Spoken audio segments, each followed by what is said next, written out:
ایک سوال پوچھا گیا ہے کہ یوم عاشورہ یعنی 10 محرم الحرام میں کون کون سے تاریخی واقعات پیش آئے ہیں یا آئندہ کون سے تاریخی واقعات پیش آئیں گے۔ دیکھیے، محرم الحرام کا مہینہ بہت ہی عظمت اور اہمیت والا مہینہ ہے۔ اس میں جو یوم عاشورہ یعنی 10 محرم الحرام ہے، اس کی الگ سے بھی فضیلت اور اہمیت ہے، لیکن اس دن کے ساتھ بہت سارے واقعات منسوب کیے گئے ہیں جو مؤرخین نے منسوب کیے ہیں، تاریخ لکھنے والوں نے منسوب کیے ہیں، لیکن وہ واقعات بالکل درست ہے، اور یہ ساری چیزیں ایسی ہیں جن کا عقیدے اور ایمان سے کوئی تعلق نہیں ہے، انہیں ان کا جاننا ضروری نہیں ہے، لیکن یہ سارے واقعات درست ہے۔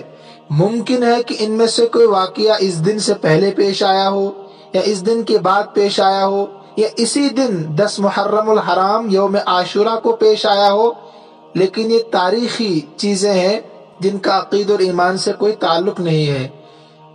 جن چیزوں کو مورخین نے اس دن کے ساتھ منسوب کیا ہے، ان میں سے سب سے پہلی چیز یہ ہے کہ یوم عاشورہ یعنی 10 محرم الحرام کے دن ہی اللہ تبارک و تعالی نے آسمان و زمین، قلم اور حضرت آدم علیہ السلام کو پیدا کیا ہے، اور اسی دن حضرت آدم علیہ السلام کی توبہ بھی قبول ہوئی دنیا میں۔ اسی طریقے سے حضرت ادریس علیہ السلام کو آسمان پر اٹھایا گیا، اور اسی دن نوح علیہ السلام کی کشتی ہولناک سیلاب سے محفوظ ہو کر جودی پہاڑ پر ٹھہری، اور اسی دن حضرت ابراہیم علیہ السلام کو خلیل اللہ بنایا گیا، اللہ کا دوست بنایا گیا، اور ان پر آگ کو گلے گلزار انہیں ٹھنڈی کر دی گئی، جیسے قرآن میں قلنا یا نار کونی بردا وسلاما علی ابراہیم۔ اور اسی دن حضرت اسماعیل علیہ السلام کی پیدائش ہوئی، اور اسی دن حضرت یوسف علیہ السلام کو قید خانے سے رہائی نصیب ہوئی، اللہ کی نعمت ہے، اور مصر کی بڑی حکومت اور اقتدار ملا۔ اور اسی دن حضرت یوسف علیہ السلام کی حضرت یعقوب علیہ السلام سے ایک طویل عرصے کے بعد ملاقات ہوئی، یعنی اپنے والد محترم سے۔ اور اسی دن حضرت موسیٰ علیہ السلام اور ان کی قوم بنی اسرائیل کو فرعون کے ظلم و تشدد سے نجات حاصل ہوئی۔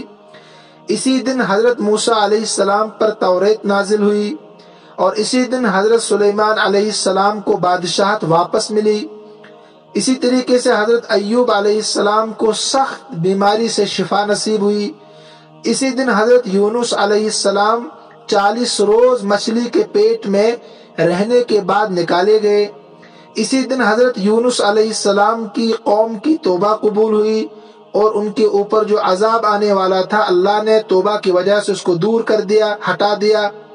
اسی دن حضرت عیسیٰ علیہ السلام کی پیدائش ہوئی، اور اسی دن حضرت عیسیٰ علیہ السلام کو یہودیوں کے شر سے نجات دلا کر اللہ نے آسمان پر اٹھا لیا۔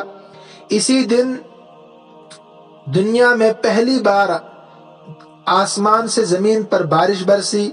اسی دن قریش خانے کعبہ پر گلاب ڈالتے تھے۔ اسی دن حضرت نبی اکرم جناب رسول اللہ صلی اللہ علیہ وسلم نے حضرت خدیجۃ الکبریٰ رضی اللہ تعالی عنہ سے پہلا نکاح فرمایا، اور اسی دن کوفیوں نے، فریب کاروں نے نواسہ رسول محمد رسول اللہ صلی اللہ علیہ وسلم کے جگر گوشہ حضرت فاطمہ رضی اللہ تعالی عنہ کو میدان کربلا میں شہید کیا گیا، یعنی حضرت حسین رضی اللہ تعالیٰ عنہ کی شہادت اسی دن ہوئی، اور اسی دن قیامت بھی قائم ہوگی۔ یہ معارف القرآن میں لکھا ہوا ہے۔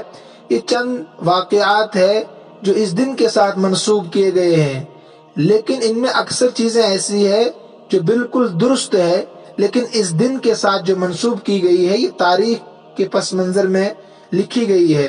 تو جیسے میں نے پہلے کہا، ممکن ہے کہ ان میں کوئی چیزیں بعد میں یا کچھ چیزیں پہلے پیش آئی ہوں، لیکن ممکن ہے اسی دن بھی پیش آئی ہوں، لہذا عقیدے اور ایمان کے ساتھ ان کا کوئی تعلق نہیں ہے۔ السلام علیکم ورحمۃ اللہ وبرکاتہ۔